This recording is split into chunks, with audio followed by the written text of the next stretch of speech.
Good morning, dear students. Today we are going to see the third chapter from the General English text of 4th BCom. Chapter name is The Who by Fyodor Sologub. Fyodor Sologub was a Russian symbolist poet, novelist, playwright, and an essayist. The Hoop was one of his works written in the year 2015. The Hoop is a representative of his evocative work. It tells the story of an old man who is captivated by the sight of a young child playing with a hoop.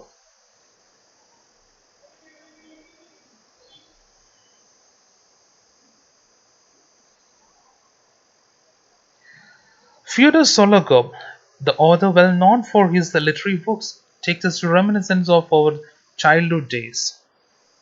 The story begins with a young boy of 4 walking along with his young and smart mother, as well as bowling a hoop, a large, a new yellow hoop. Merrily he was enjoying with his soup, while everything around him, the streets in the early morning, the sun and the distant din of the city, was new to him. This was quietly observed by a shabbily dressed old man. His thoughts ran as he watched the young boy playing with hoop without any botheration of his surroundings, an act commonly displayed by young boys. Even his mother never reproached him or scolded him. She seemed to be quite well off. The old man recollected his childhood days, which was a dog's life. Even at old age, his life was not easy, except he was not thrashed, and he had plenty to eat, unlike his younger days when he had to suffer of hunger and cold. This childhood passed in misery without not a single joy. The old man could not simply get out of the deep rooted thought of the young boy with the plump legs howling the hoop, and this continued even in his dream. Even the next morning, the, the dream reverie continued amidst the sound of his factory machines.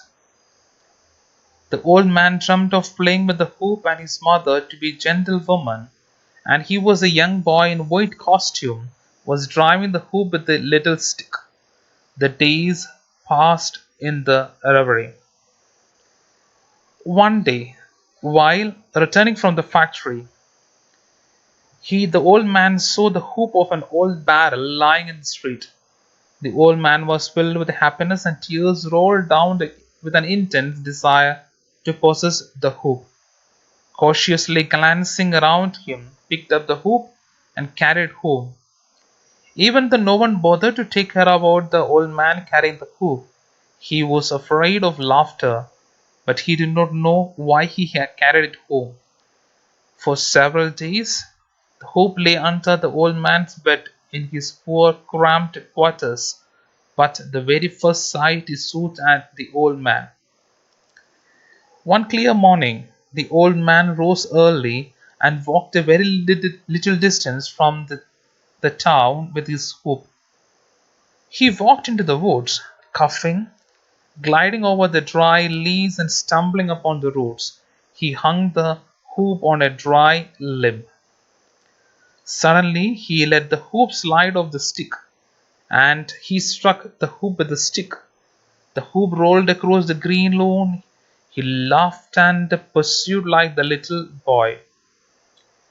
He seemed to be a little boy, started playing with the hoop joyously and merrily, and felt his mother is beside him, smiling.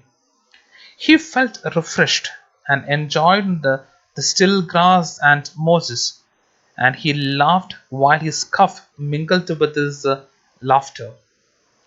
This continued for several days. The old man loved the morning hours in the woods, but often he feared that he would be ridiculed for this act. So he always looked around with a fright and timidity. But still he pursued playing till his heart's content and resumed to the city. The old man played peacefully for several days, and one fine morning he caught cold and died in his bed.